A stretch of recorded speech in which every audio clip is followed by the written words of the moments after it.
Hello நான் தான் உங்கள் ட்ரெமெண்டஸ் செந்தூர். இன்றைக்கி இந்த வீடியோவில் நம்ம எதை பற்றி டிஸ்கஸ் பண்ண போகிறோம் அப்படின்னா, இந்த மே மாதத்தில் நடந்த ரெண்டு பெரிய முக்கியமான விஷயம். இந்த ரெண்டு விஷயம் பற்றி நம்ம கண்டிப்பாக டிஸ்கஸ் பண்ணி ஆகணும்னு எனக்கு தோணுச்சு. ஸோ அந்த அப்டேட் என்ன அப்படின்னா, ஃபஸ்ட்டு விஷயம் வாயேஜர் 1 வந்து பார்த்திங்கன்னா நம்ம ஒரு புதிய சவுண்டை வந்து பார்த்திங்கன்னா இன்டர்ஸ்டெல்லார் ஸ்பேஸ்லேருந்து டிடெக்ட் பண்ணியிருக்கு. ஸோ இது வந்து நம்மிங் சவுண்ட் வந்து நமக்கு கேட்டுகிட்டே இருந்திருக்கு. ஸோ அந்த சவுண்ட் வந்து நம்ம ரிசீவ் பண்ணியிருக்கோம். ஒரு பெரிய சக்ஸஸ் வந்து நடந்திருக்கு அப்படின்னு சொல்லலாம். இது வந்து ஒரு புதிய அன்னோன் திங்காக இருக்குது, ரைட்டா? அதை வந்து நம்ம இன்னும் ஃபர்தர் ஸ்டடி பண்ணுவோம். ரெண்டாவது விஷயம் நம்ம எதை பற்றி டிஸ்கஸ் பண்ண போகிறோம் அப்படின்னா, நம்ம மார்ஸ் பிளானட்டில் சைனா வந்து கால் எடுத்து வச்சுட்டாங்க அப்படின்னு சொல்லலாம். ஸோ சக்ஸஸ்ஃபுல்லாக வந்து பார்த்திங்கன்னா ஒரு வெஹிக்கிளில் லேண்ட் பண்ணிட்டாங்க சைனா. ஸோ இந்த விஷயம் என்னன்றதை டிஸ்கஸ் பண்ண போகிறோம். சரி, நம்ம முதல்ல டிஸ்கஸ் பண்ண போனால் இந்த நாசாவோட வாயேஜர் 1 வந்து பற்றி நம்ம இப்போ டிஸ்கஸ் பண்ணலாம். நம்ம இதை வந்து எப்போயே லான்ச் பண்ணிட்டோம் அப்படின்னு சொல்லலாம். கிட்டத்தட்ட வந்து பார்த்திங்கன்னா 19ஸ்லேயே வந்து இந்த வாயேஜர் 1 மிஷன் வந்து நம்ம லான்ச் பண்ணிட்டோம். கிட்டத்தட்ட ஒரு 30 வருஷத்துக்கு மேலே வந்து பார்த்திங்கன்னா அது சக்ஸஸ்ஃபுல்லாக ரேன் ஆகி கிட்டத்தட்ட நம்ம சோலார் சிஸ்டத்தில் வந்து வெளியில் போயிடுச்சு அப்படின்னு சொல்லலாம். விச் இயர் அப்படின்னு வந்து பார்த்திங்கன்னா கரெக்டாக வந்து ஒரு 9 வருஷத்துக்கு முன்னாடி வந்து பார்த்திங்கன்னா நம்ம சோலார் சிஸ்டத்தில் இருந்து வெளியில் போயிடுச்சு. எது அப்படின்னா நம்ம வாயேஜர் 1. ஸோ இந்த வாயேஜர் 1 அப்போ நம்ம சோலார் சிஸ்டத்துலேருந்து வெளியில் போயிருக்கு அப்படின்னாலும் கிட்டத்தட்ட நம்ம எல்லா பிளானட்ஸையும் தாண்டி தான் போயிருக்கணும், ரைட்டா? கிட்டத்தட்ட ஜூபிட்டர்லேருந்து சேட்டன் வரை எல்லாத்தையுமே தாண்டி தான் போயிருக்கு. எல்லாத்தையும் ரிசர்ச் பண்ணிட்டு தான் போயிருக்கு. அண்ட் ஆல்சோ நமக்கு டேட்டாவை கொடுத்துட்டு தான் போயிருக்கு. இது மட்டும் இல்லைங்க, சோலார் சிஸ்டத்தில் வெளியில் போய் நமக்கு அது successfully still it's give the data அப்படின்னு சொல்லியிருக்காங்க. ஒரு பெரிய மைல்ஸ்டோன் அச்சீவ்மெண்ட்டாக இந்த நாசா வந்து கருதுது அப்படின்னு சொல்லலாம். ஏன் அப்படின்னா சோலார் சிஸ்டம் வரையுமே நம்ம வந்து ஒரு பர்டிகுலர் ஒரு சேட்டலைட்டை வந்து நம்ம வந்து கண்ட்ரோல் பண்ணுறது அப்படின்றது ஒரு பெரிய விஷயம், ரைட்டா? ஸோ இதையெல்லாம் தாண்டி நம்ம சோலார் சிஸ்டத்துலேருந்து வெளியில் போயும் வந்து பார்த்திங்கன்னா இதை ஆராய்ச்சி பண்ணி இப்போயும் நமக்கு டேட்டா கொடுத்துட்ருக்கு அப்படின்றது ஒரு பெரிய பாசிட்டிவான ஒரு விஷயம். ஓகே, இந்த வாயேஜர் 1 வந்து என்ன அப்படி புதுசாக கண்டுபிடிச்சிருக்கு, முதல்ல இது எங்கே இருக்குது அப்படின்றது வந்து பார்த்தோம்னா கிட்டத்தட்ட வந்து பார்த்திங்கன்னா 22.7 பில்லியன், ரைட்டா? 22.7 பில்லியன் கிலோமீட்டர் வந்து பார்த்திங்கன்னா நம்ம எர்த்துலேருந்து தூரமாக போயிருக்கு. இருக்கிறதுலையே நம்ம அனுப்பின ஒரு பர்டிகுலர் ஆப்ஜெக்ட் இவ்வளோ தூரமாக போனது, அதாவது தூரமாக போன ஆப்ஜெக்ட்லேயே ரொம்ப தூரமாக போன ஃபஸ்ட் ஆப்ஜெக்ட் வந்து இந்த வாயேஜர் 1 தான் அப்படின்னு சொல்லியிருக்காங்க. கிட்டத்தட்ட நம்ம சன்னுக்கும் பூமிக்கும் உள்ள டிஸ்டன்ஸை 152 டைம் டிஸ்டன்ஸ் போட்டால் எவ்வளோ தூரம் வருமோ அவ்வளோ டிஸ்டன்ஸ் வந்து பார்த்திங்கன்னா இந்த வாயேஜர் 1 வந்து இப்போ கரண்ட்டில் வந்து ட்ராவல் ஆகிருக்கு. அப்படின்னா நீங்கள் கொஞ்சம் இமேஜின் பண்ணி பார்த்தீங்கன்னா இது எங்கே இருக்குது அப்படின்னா கிட்டத்தட்ட சோலார் சிஸ்டத்துலேருந்து வெளியில் போய் ஈலியோபாஸ் அப்படின்னு சொல்லுவாங்க. ஸோ ஈலியோஸ்பியர்லாம் தாண்டி அதுக்கு வெளியில் வந்து பார்த்திங்கன்னா 2 ஸ்டாருக்கும் இடைப்பட்ட தூரத்தை வந்து பார்த்திங்கன்னா இன்டர்ஸ்டெல்லார் ஸ்பேஸ் அப்படின்னு சொல்லுவாங்க.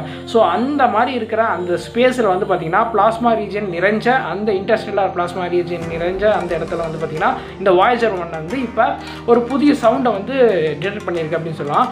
ஸோ இந்த சவுண்ட் வந்து ரொம்பவே வீக்காக இருந்திருக்கு அப்படின்னு சொல்கிறாங்க. So the signal is so week, ஆனால் அந்த சிக்னலை நம்ம வந்து ரிசீவ் பண்ணி அதை வந்து ரிசீவ் பண்ணி நமக்கு டேட்டா கொடுத்துருக்கு. ஸோ இதான் வாயேஜர் 1 வந்து ஒரு பெரிய விஷயம். இதுக்கப்புறம் ஃபர்தர் ஸ்டடீஸில் என்ன சொல்கிறாங்க அப்படின்னா இந்த சவுண்ட் அம்மிங் சவுண்ட்லாம் வந்து பார்த்திங்கன்னா நிறைய நமக்கு புதிய புதிய விஷயங்கள் வந்து நமக்கு தெரியப்படுத்தும் அப்படின்னு சொல்கிறாங்க. அண்ட் ஆல்சோ இன்டர்ஸ்டெல்லார் ஸ்பேஸுக்கும் நம்மளோட இன்டர்ஸ்டெல்லார் ஸ்பேஸோட மீடியம் இருக்குல்ல, அந்த மீடியமாக இன்னும் ஃபர்தராக நம்ம வந்து ஸ்டடி பண்ணுறதுக்கு இந்த வாயேஜர் 1 வந்து நமக்கு ரொம்ப யூஸ்ஃபுல்லாக இருக்கும் அப்படின்னு சொல்கிறாங்க. ஸோ இந்த வாயேஜர் 1 நிறையா விஷயம் நல்லதாக பண்ணிகிட்டு இருக்கு. அண்ட் ஆல்சோ முக்கியமாக நம்ம இதில் பேச போகிற ஒரு விஷயம் என்ன அப்படின்னா வாயேஜர் 1 வந்து பார்த்திங்கன்னா கிட்டத்தட்ட இப்போ வந்து 44 வருஷத்துக்கு கடந்து போயிடுச்சு அப்படின்னு சொல்லலாம். அப்போ இது எந்த வருஷம் லேண்ட் பண்ணாங்க அப்படின்னா 1977 சம்திங்கில் வந்து இதை லான்ச் பண்ணுறாங்க. இந்த மிஷன் லான்ச் பண்ணி கிட்டத்தட்ட இப்போ வரையும் சக்ஸஸாக போய் அவுட் ஆஃப் சோலார் சிஸ்டத்தில் போன முதல் ஆப்ஜெக்ட் அப்படின்னு ஒரு பேர் எடுத்து அது இப்போயும் அது தன்னோட பேரை தக்க வச்சுட்டு இருக்கு அப்படின்னு சொல்லலாம். நாசா பண்ண ஒரு பெரிய மைல்ஸ்டோனில் இது ஒரு விஷயம். இப்போ மார்ஸ் 2020 பர்சிவரன்ஸும் நிறையா சக்ஸஸ்ஃபுல்லாக ரீச் ஆகிட்டு இருக்கு. அதோட கண்டினியூஷனாக சைனா வந்து இப்போ ஒரு பெரிய முயற்சி எடுத்து அவன் சைலண்ட்டாக வந்து பார்த்திங்கன்னா அவங்க வேலையை வந்து சக்ஸஸ் பண்ணியிருக்காங்க. ஸோ இந்த விஷயம் என்ன அப்படின்றத இப்போ பார்ப்போம். அதுக்கு முன்னாடி நான் சொல்ல வேண்டிய ஒரே ஒரு முக்கியமான ஒரு கண்டென்ட் வாயேஜர் 1 என்ன அப்படின்னா இந்த வாயேஜர் 1 வந்து கிட்டத்தட்ட 50 வருஷம் வந்து தாண்ட போகுது, ரைட்டா? அவங்களோட ப்ராசஸ் பண்ணி வச்சுருக்க அந்த வாயேஜர் 1 வந்து பார்த்திங்கன்னா அதோட ஓவரால் லைஃப் ஸ்பேன் வந்து கிட்டத்தட்ட முடிய போகுது அப்படின்ற ஒரு வருத்தமான ஒரு விஷயமா இருக்குது. பிகாஸ் அதோட லைஃப் ஸ்பேன் வந்து கிட்டத்தட்ட எண்ட் ஆகிற ஸ்டேஜ் வந்துருச்சு அப்படின்னு சொல்கிறாங்க. ஸோ 44னா இன்னும் வந்து ஒரு 50 எபோ ஒரு டிகேட்ஸ் வரையும் வந்து பார்த்திங்கன்னா இது வந்து ஸ்டேபிளாக இருக்கும். அதுக்கப்புறம் அதோட கம்யூனிகேஷன் எப்படி இருக்கும்னு நாங்கள் சொல்ல முடியாது அப்படின்னு சொல்லியிருக்காங்க. இருந்தாலும் வாயேஜர் 1 அதுக்குள்ளே நமக்கு பெரிய பெரிய நிறையா மிஸ்ட்ரீஸை வந்து நமக்கு ரிவீல் பண்ணோம் அப்படின்றதுல எந்த ஒரு ஆச்சரியமும் கிடையாது. ஸோ பொறுத்திருந்து பார்ப்போம் அதோட டேட்டாஸை. ரெண்டாவது விஷயமா இப்போ பார்க்க போகிறது என்ன அப்படின்னா மார்ஸ் தான். மார்ஸ் பிளானெட்டில் நம்ம எக்கச்சக்கமான விஷயம் பண்ணாலும் நாசாவே கிட்டத்தட்ட 3 அட்டெம்ப்ட் பண்ணிட்டுச்சு ரோவர் இறக்க. அதில் 2 வந்து சக்ஸஸ் ஆகிருக்கு அப்படின்னு சொல்லலாம். இன்னொன்று வந்து லேண்ட் ஆனாலும் அது வந்து ஒரு ப்ராப்ளம் ஆகிடுச்சு, ரைட்டா? ஸோ ஃபஸ்ட்டு விஷயம் கியூரியாசிட்டி ஸ்டில் இட்ஸ் ரன்னிங் அப்படின்றத ஒரு முக்கியமான விஷயம். நாசா பண்ண ஒரு பெரிய முயற்சியில் இந்த கியூரியாசிட்டின்ற ஒரு ரோவர் இன்னமும் மார்ஸ் பிளானெட்டில் சுற்றி ரோவர் வந்து ஒர்க்கிங்கில் தான் இருக்குது அப்படின்றது ஒரு பெரிய விஷயம். பட் நம்ம இந்தியா வந்து பார்த்திங்கன்னா ஏன் இதில் இவ்வளோ இது பண்ணுறாங்கன்னா, அவங்களும் எக்கச்சக்கமான விஷயம் பண்ணாங்க. பட் ஆர்பிட்டர் வந்து நம்ம சென்ட் பண்ணுமோ தவிர ரோவர் இதுவரையும் நம்ம வந்து லேண்ட் பண்ணல. சந்திராயன் 2 வந்து பார்த்திங்கன்னா நம்ம ரோவர் வந்து கிரியேட் பண்ணோம், ரைட்டா?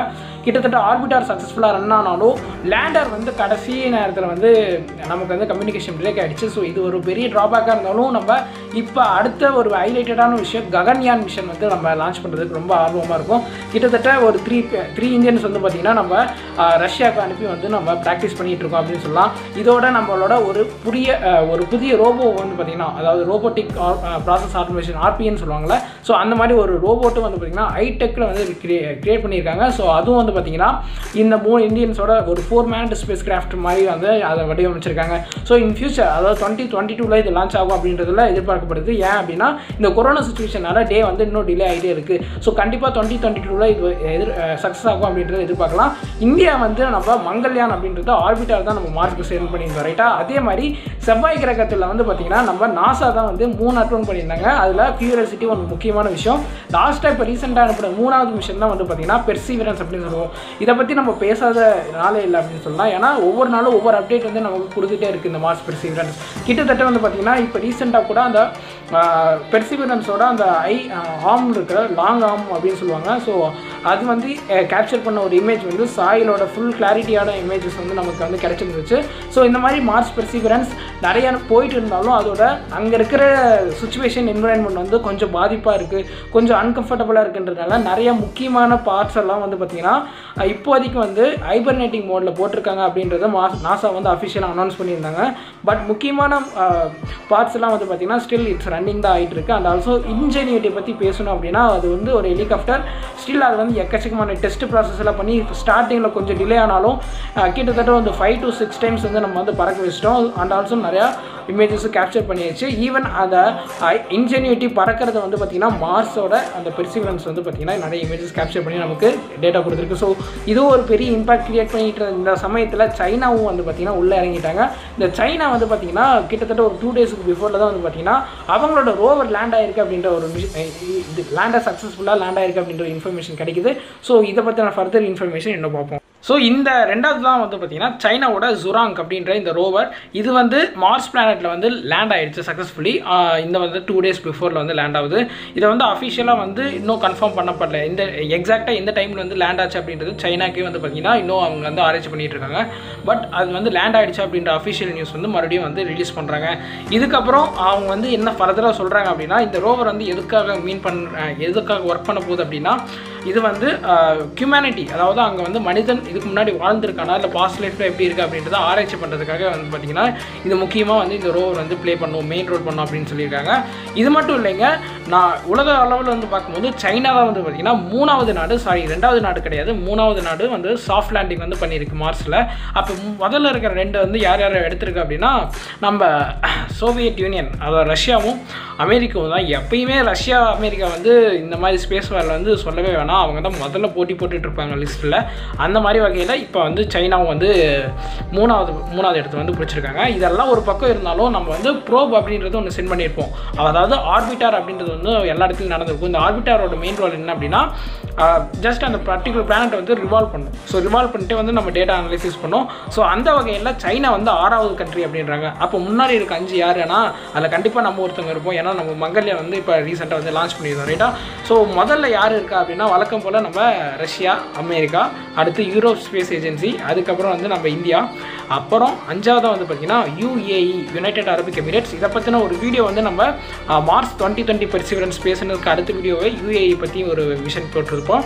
ஸோ இது 2 விஷயம் பற்றி நான் பேசியிருந்தேன், ரைட்டா? இது வந்து போன வருஷம் வந்து பார்த்திங்கன்னா ஜூலை மந்தில் இந்த பர்டிகுலர் மிஷன்ஸ்லாம் நடந்திருக்கு. என்னன்னா யுனைடெட் அரபிக் எமிரேட்ஸும் மார்ஸுக்கு வந்து ரோவர் விட்டுருப்பாங்க, ஆர்பிட்டர் விட்டுருப்பாங்க. அதே சமயம் நாசாவோட பெர்சிவரன்ஸ் மிஷன்ஸ் பற்றி நான் அந்த மந்தில் பேசிட்டேன். பட் இந்த சைனாவோட டேட்டா வந்து எனக்கு கிடைக்கல.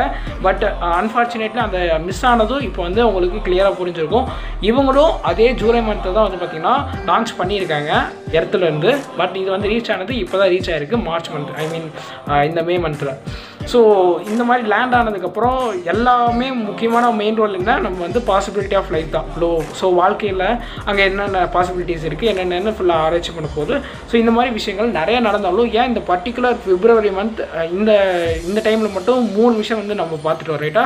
இதெல்லாம் ஏன் அப்படின்னா அங்கே ஃபேவரபிள் கண்டிஷன் வந்து அவங்க வந்து கரெக்டாக இருக்கும். நம்ம மார்ஸுக்கு இங்கேருந்து ட்ராவல் பண்ணால் நம்ம மார்ஸுக்கு இந்த டைமில் போனால் கரெக்டாக வந்து மார்ஸில் போய் ரீச் ஆக முடியும். ஸோ வேறு பீரியடில் நம்ம ஸ்டார்ட் பண்ணியிருந்தோம்னா கண்டிப்பாக அந்த ட்ராவல் வந்து நம்ம மார்ஸில் நம்ம டெஸ்டினேஷன் வந்து அடையாது. ஸோ இந்த மாதிரி டைம் கால்குலேஷன் பண்ணி தான் வந்து பார்த்திங்கன்னா மோஸ்ட்லி இந்த மிஷன்ஸை வந்து லான்ச் பண்ணியிருக்காங்க. ஸோ ஏதுதானோலாம் பண்ணல, கரெக்டாக டைம் கால்குலேஷன் பண்ணி தான் பண்ணியிருக்காங்க. ஸோ அதுதான் இந்த 3 மிஷன் ஆரிஜினேட் ஆனதுக்கு முக்கியமான ரீசனாக பார்க்கப்படுது. இன்னொரு முக்கியமான ஒரு விஷயம் என்ன அப்படின்னா இதுக்கப்புறம் 26 மாதத்துக்கு அப்புறம் தான் மறுபடியும் நம்ம இந்த மாதிரி ஒரு மிஷன் எடுத்தோம்னா அது வந்து கரெக்டாக மார்ஸுக்கு டெஸ்டினேஷன் போய் அடையும் அப்படின்றது இன்னொரு சயின்டிஃபிக்காக வந்து ஒரு இன்ஃபர்மேஷன் சொல்கிறாங்க. ஸோ இந்த 2 இன்ஃபர்மேஷனாக ரொம்ப ஹைலைட்டடான பேச போகிற விஷயம் என்னென்னா ஸ்பேஸ் அஸ்ட்ரானமி பற்றி ஒன்று பேசியே ஆகணும். ஏன்னா எக்கச்சக்கமான நாடுகள் போட்டி போட்டுட்டு தன்னை வந்து உயர்த்தி காட்டணும் அப்படின்னு இந்த ஸ்பேஸ் அஸ்ட்ரானமியில் வந்து நிறைய ரிசர்ச் பண்ணி நிறைய மிஷன்ஸ் வந்து லான்ச் பண்ணிட்டு இருக்காங்க. முக்கியமாக நம்ம இந்தியா வந்து இப்போ டைம் எடுத்துகிட்டு இருக்கு அப்படின்னு சொன்னால் கண்டிப்பாக நம்மளும் வந்து மார்ஸுக்கு கண்டிப்பாக ஒரு ரோவர் விடும். ஏன்னா சந்திராயனே வந்து பார்த்திங்கன்னா நியர்லி 99% வந்து சந்திராயன் 2 வந்து பார்த்திங்கன்னா சக்ஸஸ் தான். நம்ம வந்து லேண்டரை வந்து நியர்லி கொண்டு போயிட்டோம் ரைட்டாக. மூன் லேண்டர் வந்து நியர்லி கொண்டு போய் அது கடைசி நேரத்தில் கம்யூனிகேஷன் பிரேக் ஆகிடுச்சு. ஸோ இதே மாதிரில ஃபர்தர் அப்கமிங் மிஷன் வந்து சந்திராயன் 3 வந்து பிளான் பண்ணிட்டு இருக்காங்க. இதே சமயம் ஆதித்யா அப்படின்ற ஒரு மிஷன் நம்ம இஸ்ரோ வந்து டெவலப் பண்ணிட்டு இருக்கு சன்னுக்காக, சூரியனுக்காக. And further more first manmade spacecraft வந்து ககன்யான் அப்படின்றது ஒரு பெரிய மிஷனாக வந்து பார்க்கப்படுது, எதிர்பார்க்கவும் படுது. ஸோ அதுவும் வந்து பார்த்திங்கன்னா ஃப்யூச்சரில் நடக்க போகுது. இது எல்லாமே ஒரு பக்கம் இருந்தாலும் கண்டிப்பாக நம்மளோட மார்ஸ் பிளானட்டுக்கும் சரி வீனஸுக்கும் சரி நிறைய பாசிபிலிட்டிஸ் ஆஃப் லைஃப் இருக்குது அப்படின்றதுக்கு நிறைய ஆதாரங்கள் வந்துட்டுருக்கு. வீனஸ்லேருந்து பாஸ்பரஸ் வந்து ஃபைண்ட் அவுட் பண்ணியிருந்தாங்க அப்படின்லாம் படிச்சிருந்தோம். மார்ஸ் பிளானட்டுக்கு இப்போ எக்கச்சக்கமான கண்ட்ரிஸ் வந்து உள்ளே போயிட்டாங்க. ஐ மீன் எப்படி சொல்கிறது, ஸ்பேஸ் கிராஃப்ட் மூலமாகவும் லேண்டர் மூலமாகவும். ஸோ இது மாதிரி விஷயங்கள் நிறைய நடந்துகிட்ருக்கு, பாசிட்டிவான விஷயம். And also apart from solar system நம்ம வந்து வெளியில் போய் வாயேஜர் 1 மூலமாக எக்கச்சக்கமான டேட்டாஸ் வந்து கலெக்ட் பண்ணிகிட்ருக்கோம். இது எல்லாத்தையும் விட ரொம்ப ஹைலைட்டடான ஒரு பேச போகிற விஷயம் என்னென்னா ஹபிள் ஸ்பேஸ் டெலிஸ்கோப். இது வந்து இப்போ ரீசெண்டாக வந்து ஒரு பர்டிகுலர் கேலக்ஸியோட இமேஜஸ் வந்து கிளியராக வந்து பார்த்திங்கன்னா நமக்கு கேப்சர் பண்ணி நமக்கு டேட்டா கொடுத்துருக்கு. ஸோ இந்த மாதிரி விஷயங்கள் நிறையா நமக்கு ஸ்பேஸ் அஸ்ட்ரானமியில் நமக்கு பாசிட்டிவாக நடந்துகிட்ருக்கு. இந்த கொரோனா சுச்சுவேஷனில் இந்த ஸ்பேஸ் அஸ்ட்ரானமி நமக்கு பெரிய ஒரு பெரிய பாசிட்டிவான வழியில் எப்படி பார்க்கலாம் அப்படின்னா நம்ம ஃபர்தராக அப்கமிங் மிஷன்ஸ் வந்து லைஃப் வந்து அங்கே வாழ முடியும் அப்படின்னு ஏதாவது ஒரு இடத்த கண்டுபிடிச்சிட்டோன்னா நம்ம வந்து பூமியிலேருந்து கொஞ்சம் கொஞ்சமாக வந்து நம்ம இதெல்லாம் இன் ஃபியூச்சரில் கண்டிப்பாக நடக்கும், நான் ஷுவர் சொல்கிறேன். அடுத்த வீடியோவில் இன்னும் கொஞ்சம் இன்ட்ரெஸ்டிங்கான டாப்பிக்கோட உங்களை வந்து சந்திக்கிறேன். பாய்.